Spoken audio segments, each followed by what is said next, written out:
Either you stay or you're out. Because honestly, guys, that seems to be an unspoken rule this WNBA season, and the message is loudest for the players who are not stars. In the last couple of days, we saw two healthy players in Sevgi Uzen of the Phoenix Mercury and Robyn Parks of the Connecticut Sun get waived. And guess what? Both of these players are headed to EuroBasket. Robyn to Greece, Sevgi to Turkey. Now, coincidence?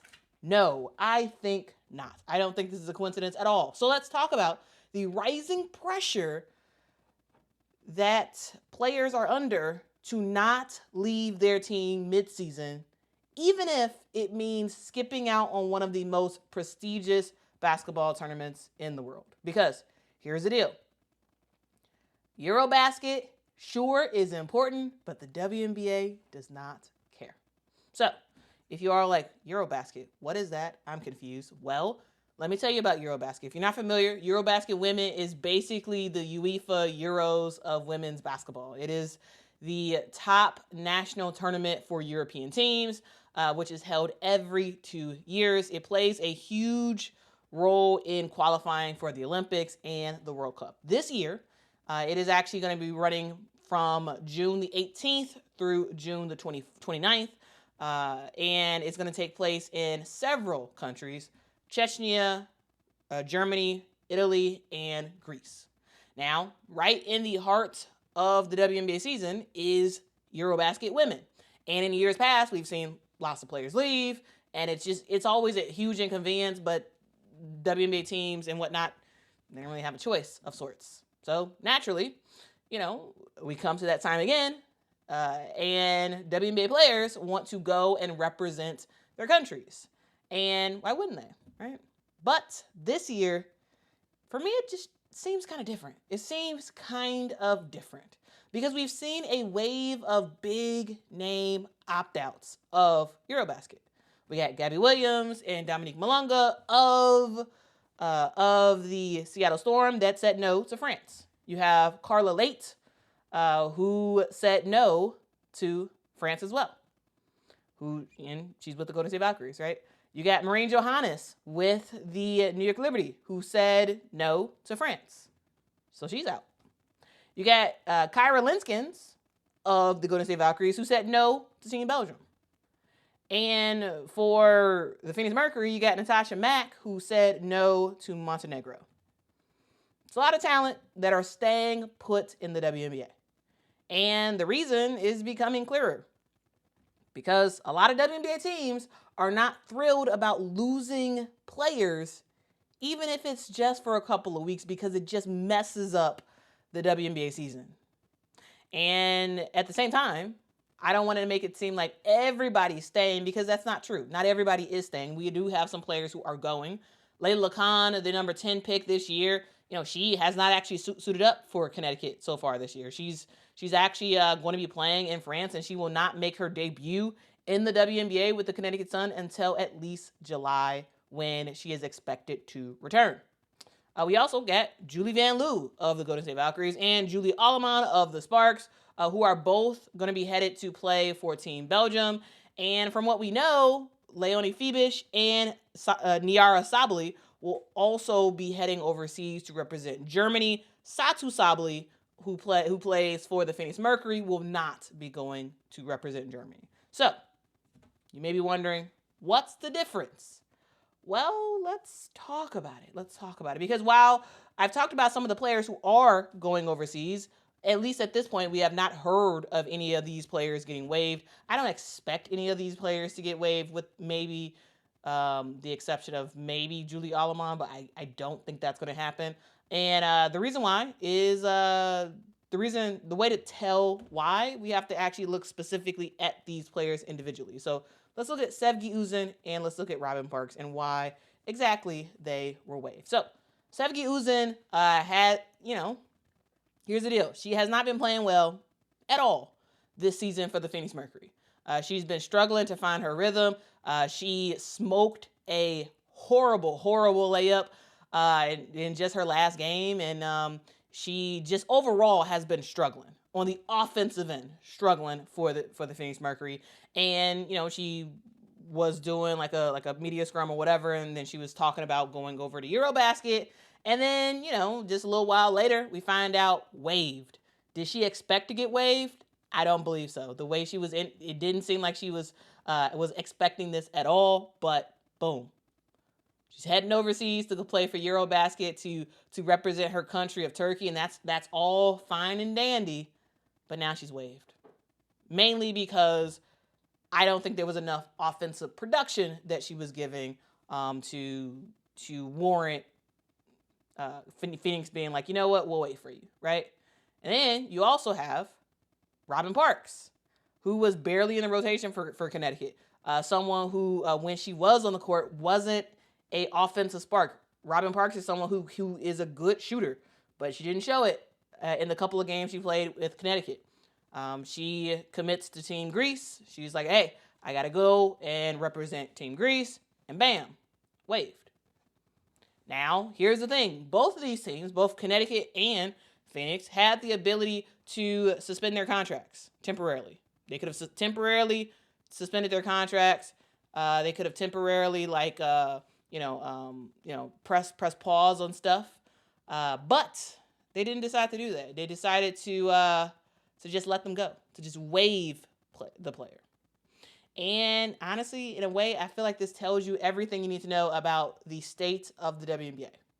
If you are a role player, if you are a borderline rotation piece for a team, there's basically zero margin for anything that looks like a distraction or a potential hindrance to your team.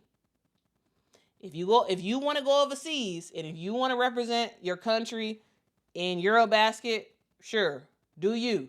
But don't expect your jersey to be waiting for you when you get back. That seems to be the message that the WNBA is saying. And actually, guys, even Julie Vanloo, who is heading over to EuroBasket, she felt pressure. She originally did a interview with the Belgian outlet. And according to that outlet, Julie said that the WNBA teams put a lot of pressure on players not to leave. And that, players are not thrilled about it. Or teams are not thrilled about it. And then, surprise, she walks back those comments, basically saying that she was misinterpreted and the Valkyries have been supportive. But here's the deal, guys. Let's be fully honest. I think there is some truth to what Julie originally said, though she says she was misinterpreted. So that's that. I brought that up specifically because I actually think she nailed it right on the head originally. Now, again, she said she was misinterpreted, so we'll agree with that. But the point that WNBA teams are not interested in these players going overseas, even if it's just for 2 weeks, right? The idea that teams are putting pressure on players, I fully believe that. Fully believe that. Now, here's the deal. Here's the deal when it comes to the WNBA. While there's a lot of international players in the WNBA, there's still this tension between WNBA teams and international commitments. There still is. So, what does this all mean? Well, this is a new reality for the WNBA. The league is getting way more competitive. Roster spots are super precious. And if you're not a guaranteed starter or an MVP candidate or even a sixth woman or seventh woman off the bench type of player, well, you better show up. You better stay in America and play for your team. All right? You better stay put. International tournaments, personal pride, national team duty, that's all taking a back seat to the WNBA. And you know what? It is what it is. Because the WNBA is in a complicated position because the WNBA wants to be a global league, want to be a global brand. But it's also, in a way, saying, well, we come first. That is evident in some of the rules that the WNBA has in terms of players returning from overseas and whatnot, right? The prioritization rule, like that's a thing. And so it's like you want to be global, but also you're like, hey, we want y'all to leave your teams early if you need to be able to make it to training camp on time. And we need you to not go overseas and play in EuroBasket, even though that's a lot of country pride to play in that tournament, right? We want you to stay in America and stay specifically with your team. And for some teams, it seems like, hey, if you're not in the core rotation and you leave, well, you're irreplaceable.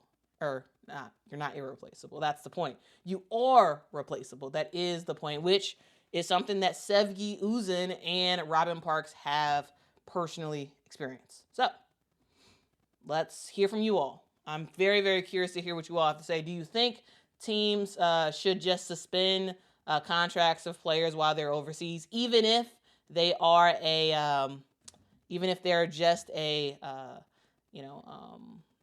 maybe 10th or 11th player off the bench type of player, or maybe they've been struggling or whatever?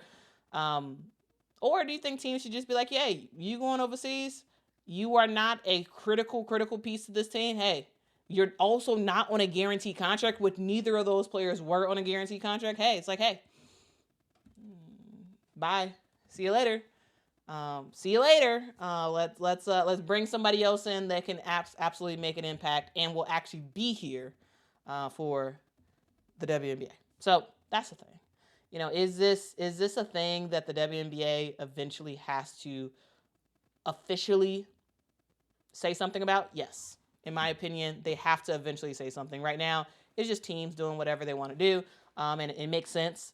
In my opinion, it makes sense that both Robyn Parks and Sevgi Uzun was waived. But I do think it says something larger about the WNBA as a whole. So what do you think? I'm very curious to hear your thoughts in the comments below.